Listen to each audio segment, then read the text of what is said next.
Ini maulid bid'ah, masya Allah, antum tuh bid'ah dari kepala sampai kaki. Ya, saya luar biasa kesal. Kadang ada orang bikin perbandingan begini, maulid Nabi, maulid zaman Nabi tidak ada, coret. Zaman sahabat tidak ada, coret. Zaman tabiin tidak ada, coret. Zaman ini ada, oh, lalu diserupakan yang ikut-ikut ke sini. Antum kalau mengamalkan hukum seperti ini fatal. Zakat pakai beras. Zaman Nabi coret. Zaman sahabat coret. Ya, zaman tabiin coret.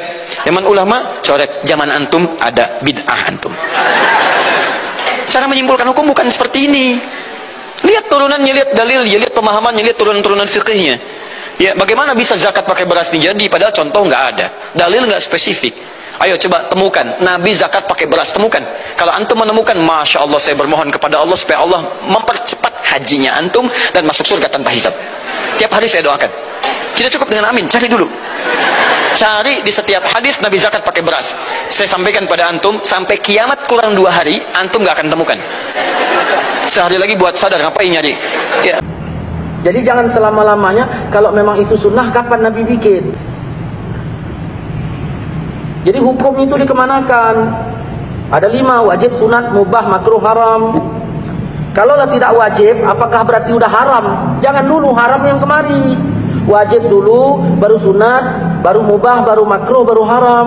Nah, tahlil itu kita tanya mau kemana, kita bawa hukumnya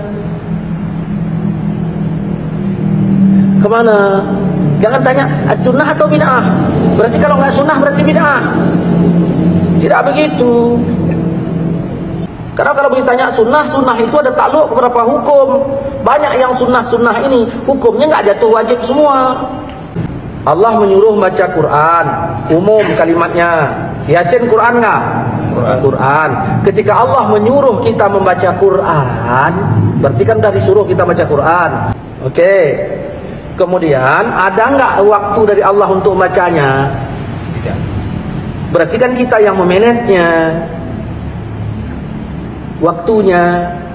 Yang nyuruh baca Yasin siapa? Yang nyuruh baca Al-Quran. Yang nyuruh baca Quran itu ya adalah Allah. Nabi juga nyuruh kita baca. Begitu disebut kalau misalnya Nabi nyuruh baca, kalau Allah nyuruh baca, berarti ya bebas kita bacanya. Diperkirakanlah itu tempat baik untuk dibaca atau tidak. Apa kata Allah dalam Quran? Wa iza tuliyat alaihim ayatuhu zadathum imana. Kalau dibacakan Quran, imannya nambah. Kan Nabi udah bilang, iza hadartum, kalau kamu hadir ke tempat orang sakit atau mayit, ke tempat orang meninggal, ucapkan perkataan yang baik. Siapa yang bilang itu? Kata Nabi, sebaik-baik perkataan adalah Quran. Berarti membaca Quran macam mana? Lebih baik. Tapi ini nggak lakukan. Sekarang menyelisih apa enggak? Kalau saya baca Quran di situ, yang saya selisihi ayatkah, mana ayatnya? Nabikah, mana hadisnya yang saya selisihi?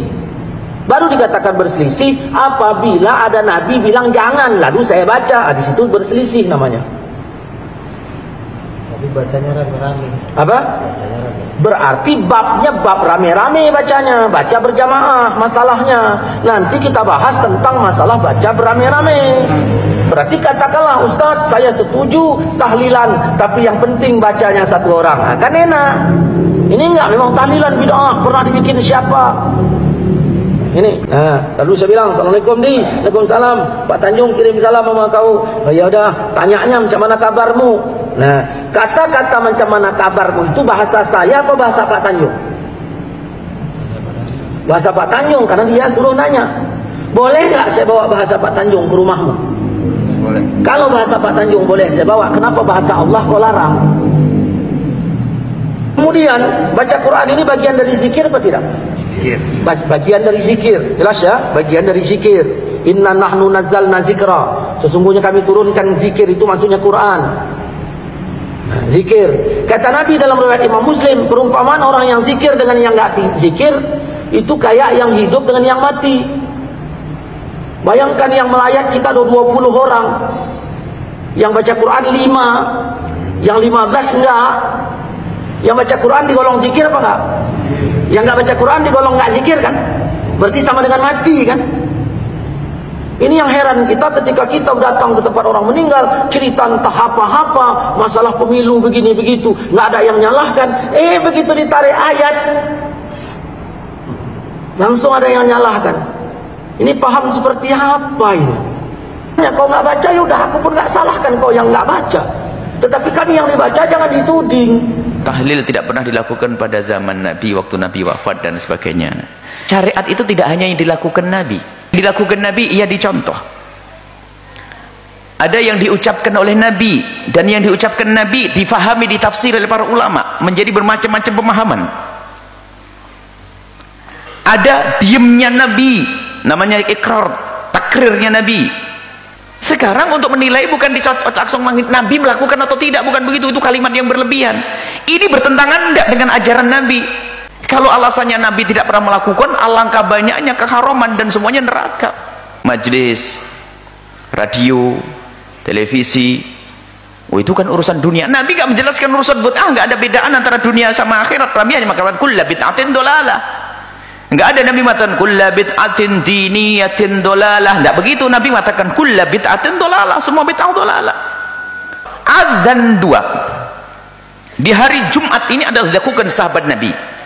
Apakah berani berkata zaman Nabi saja nggak ada adzan 2? Lihat, yang nggak mau adzan 2 biasanya pakai perekam. Nabi saja tidak melakukan. Dia tidak sadar waktu dia ngomong begitu telah mencaci Sayyidina Utsman adalah melakukan kesalahan besar, karena Sayyidina Utsman mengadakan apa? Adzan 2. Seandainya saya harus khutbah di tempat yang adzannya 1, saya nggak terlalu mempermasalahkan. Akan tapi jangan sampai mencaci adzan 2 lalu dikatakan bid'ah gara-gara kaidah tadi pada zaman Nabi nggak ada. Wah, ini bahaya sekali. Contohnya zikir, diperintahkan Nabi, zikirlah dengan cara apa saja. Yang penting zikirmu adalah dengan cara benar, dengan adab yang benar. Tapi kalau zikirnya dibarengi keharaman, ya nggak benar. La ilaha illallah, lagi perempuan sampai cubit-cubitan, ya haram. Nabi pun tidak mengajarkan zikir bareng-bareng. Innalillah. Pernah ada tawasulan? Terus apa lagi? Pernah ada selamatan? Dan seterusnya. Sekarang tanyakan tahlilan itu apa? Anda faham atau tidak tahlilan itu apa? Tahlilan adalah kandungan di dalamnya adalah doa. Kemudian tahlilan itu dibahas oleh para ulama. Ulama dari masa ke masa membahas masalah ihda'ut thawabi, menghadiahkan pahala kepada orang yang meninggal itu. Kadang disebut tahlilan, kadang ihda'ut thawab. Berarti dia tidak ngerti masalah ihda'ut thawab. Suruh bahas, cari judul ihda'ut thawab, menghadiahkan pahala. Bahkan orang yang sangat diagungkan oleh orang yang anti tahlil, imam mereka memperkenankan dengan terang-terangan. Mohon maaf, dia perlu diobati, dia sakit. Bagaimana pendidikan yang diambil dari Nabi? Orang satu amalan tapi pahalanya untuk orang lain. Ada enggak contoh dari Nabi? Apakah Nabi mengizinkannya? Kalau sudah ulama jumhur sudah mengatakan boleh, pasti ada riwayat yang didukil dari Nabi. Ternyata mereka mendatangkan riwayat, termasuk seorang perempuan mengatakan, bapakku pernah bernadar mau haji, bagaimana, apakah boleh aku hajikan? Yang haji dia, tapi pahalanya untuk bapaknya. Sehingga yang lainnya disamakan, banyak kisah panjang. Olah hukum itu hanya diambil daripada pekerjaan Nabi, omongan Nabi saja. Jadi pemahaman ulama sudah tidak berguna lagi. Pemahaman ulama itu luas. Bagaimana ulama memahami teks satu hadis. Kalau satu permasalahan akan didatangkan semua riwayat-riwayat hadis yang ada sangkut pautnya dengan permasalahan itu, dikumpulin dulu, dikumpulin dari Quran, dikumpulin hadis Nabi, dikumpulin, baru disimpulkan. Yang di bawah telap mata kaki di neraka, baca itu langsung neraka.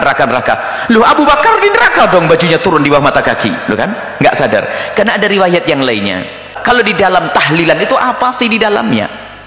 Di dalamnya adalah bagaimana biasakanlah kamu itu untuk bisa memberikan sedekah. Sedekah itu pasti diterima.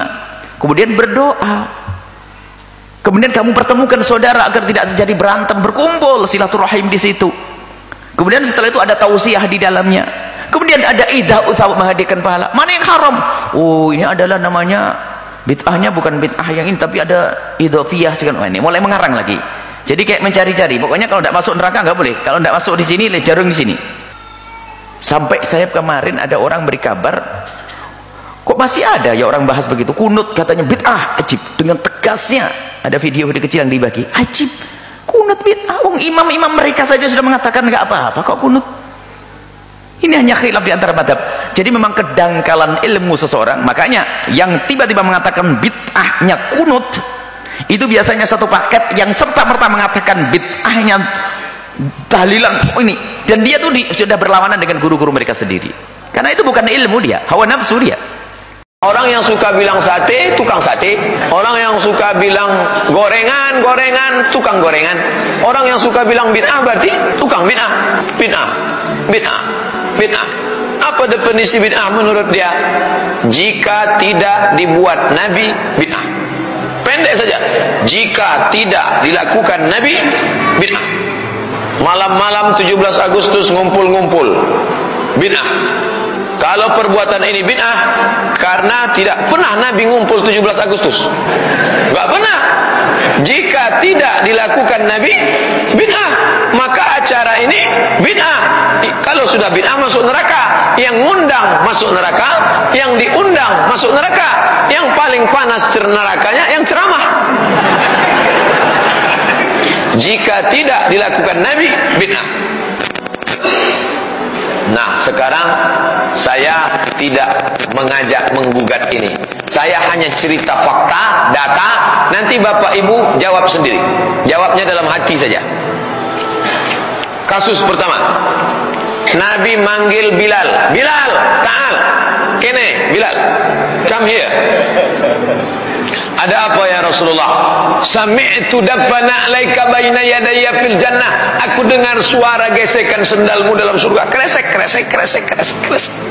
Apa amalmu Bilal? Kata Bilal, aku tidak pernah meninggalkan sholat sunat 2 rakaat setelah wudu. Usolli sunnatal wudu. Pertanyaannya, pernahkah Nabi sholat sunat wudu? Tak pernah. Pernahkah Nabi melaksanakan sholat sunat wudu? Enggak. Pernahkah Nabi mengajarkan? Tidak. Sekarang kalau kita pakai ini, jika tidak dilakukan Nabi, bid'ah. Berarti Nabi manggil Bilal. Bilal, sini. Saya dengar tapak kakimu dalam neraka jahanam. Tapi kenyataannya kan tidak. Kita hargai, silakan antum buat kajian, tapi jangan syirik-syirikkan ajaran kami. Mana ada di zaman Rasul? Nah ini logika aja dia kacau itu. Dia nggak tahu, dia bilang bid'ah. Padahal bid'ah itu sesuatu yang tidak ada dalilnya. Kalau masih ada dalilnya, kalau ente nggak tahu bilang, maaf saya nggak tahu dalilnya. Itu lebih aman. Lo antum siapa ngomong dalil? Yang ngerti dalil siapa? Orang yang ngaji Quran Sunnah tiap hari, yang khatam Sahih Bukhari Muslim, yang khatam Sunan Abu Daud. Lo Arba'in Nawawi aja belum khatam-khatam, Redo Solihin aja belum khatam-khatam, terus ngomong tidak dalilnya, dihisap oleh Allah Subhanahu Wa Taala. Hati-hati. Dan tidak ada di alam semesta ini yang anti maulid kecuali satu kelompok saja, Wahabi. Bener, nggak ada yang lain. Coba antum cari, datang ke Saudi, cari ma'had, cari zawiyah yang bukan Wahabi, mereka maulidan. Datang ke Suriah, datang ke Yaman, datang ke Kairo, datang ke Alexandria, Asyut. Di sana orang maulid 12 hari 12 malam. Di Mesir terakhir ditutup pawai, nggak tahu semasa pandemi ini. Aljazair, Tunis, Libya dulu, sekarang saya nggak tahu. Maroko, Maghrib, semuanya merayakan. Hanya satu kelompok yang nggak, kok berisik sekali ini kelompoknya. Kita jawab, ini dalilnya loh, inilah ulama yang berkalam. Mereka nggak terima.